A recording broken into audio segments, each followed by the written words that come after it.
तो देखिए, जीत के बाद एक्शन में सरकार है। यूपी में शान से सत्ता में वापसी के बाद अब नई सरकार बनने की जो कवायद है वो तेज हो रखी है।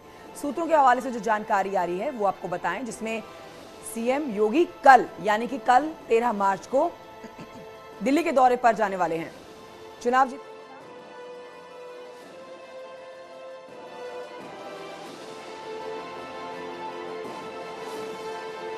यहां पर वो पीएम मोदी के साथ मुलाकात करेंगे और बीजेपी के राष्ट्रीय अध्यक्ष जेपी नड्डा से भी मुलाकात का कार्यक्रम है। तो देखिए, यही सवाल था कि कब दिल्ली की तरफ कूच करेंगे। अब इसके ऊपर जो ये अपडेट है ये सोर्सेस के हवाले से आ रही है। कल यानी कि 13 तारीख को दिल्ली की तरफ रवानगी होगी मुख्यमंत्री योगी आदित्यनाथ की। कल 13 मार्च है, कल दिल्ली के दौरे पर जाने वाले हैं, ये सोर्सेस बता रहे हैं खबर। चुनाव जीतने के बाद पहली बार दिल्ली पहुंचेंगे मुख्यमंत्री योगी आदित्यनाथ और यहां पर वो खुद पीएम मोदी और बीजेपी के राष्ट्रीय अध्यक्ष जेपी नड्डा से मुलाकात करने वाले हैं। जेपी नड्डा और प्रधानमंत्री नरेंद्र मोदी, ना सिर्फ इनसे बल्कि गृह मंत्री अमित शाह, रक्षा मंत्री राजनाथ सिंह, इन सब से भी मुलाकात का उनका कार्यक्रम रह सकता है। लेकिन ये अपडेट आपके सामने सूत्रों के हवाले से आती हुई है। इस बीच एक और बड़ी खबर लखनऊ से आ रही है। यहां पर यूपी में प्रचंड बहुमत के बाद पहली कैबिनेट बैठक में ही संकल्प पत्र में शामिल वायदों पर अमल करने की तैयारी हो रही है। तुरंत अमल करने वाले कार्यक्रमों की सूची बना दी गई है। आइए आपको बताते हैं कौन सी क्या क्या है उस सूची में।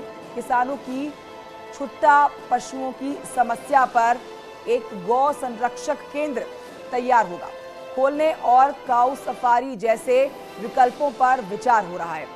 गन्ना किसानों के 14 दिनों में भुगतान करने और समय ज्यादा होने पर ब्याज सहित भुगतान करने का फैसला लिया जा सकता है। कई विभागों में खाली पड़े हुए पदों पर भर्तियों को लेकर भी पहली कैबिनेट में फैसला लिया जा सकता है। तो ये महत्वपूर्ण मुद्दे जिसको लेकर सरकार अब कमर कस चुकी है प्रदेशवासियों को खुश करने के लिए। इसके अलावा आपको बताएं, संकल्प पत्र में शामिल होली पर मुफ्त सिलेंडर देने के वायदों को पूरा करने में सरकार जुट गई है। देखिए, होली से पहले ये बड़ा तोहफा प्रदेशवासियों को दिया जा सकता है। जो सूची तैयार हुई है, पहली कैबिनेट बैठक में इन तमाम मुद्दों के ऊपर फैसला संभव माना जा रहा है। तो चुनाव जीतने के बाद लखनऊ में सरकारी बंगले खाली करने का सिलसिला शुरू हो गया है।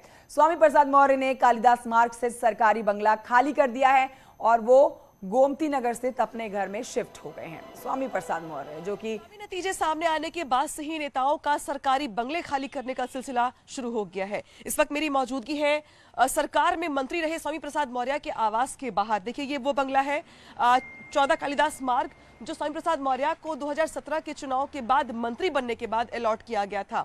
हालांकि चुनाव से ठीक पहले स्वामी प्रसाद मौर्य ने बीजेपी छोड़कर समाजवादी पार्टी का दामन थाम लिया, लेकिन समाजवादी पार्टी में शामिल होने के बाद भी वो इस बंगले पर ही रह रहे थे, सरकारी कामकाज को आगे बढ़ा रहे थे। कल तक उन्होंने इसी आवास पर रहकर नतीजे आने के बाद भी इंटरव्यू दिया है, लेकिन आज अभी जो जानकारी मिल रही है ये बंगला खाली हो गया है। कुछ सामान बचा हुआ है घरेलू, लिहाजा इस गेट को बंद किया गया है। और ये देखिए, इस नेम प्लेट पर से स्वामी प्रसाद मौर्य का जो नाम है वो हटा भी दिया गया है, मिटा भी दिया गया है। और अब ये बंगला, वो सरकारी बंगला खाली कर रहे हैं।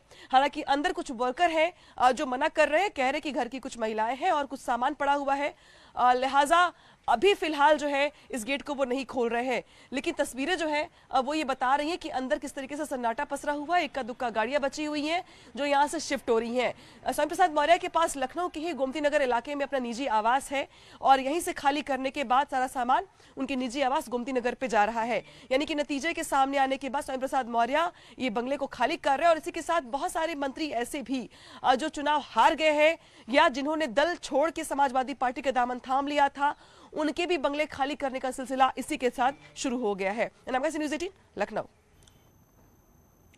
तो यूपी चुनाव जीतने में बीजेपी की जीत के बाद बुलडोजर का जादू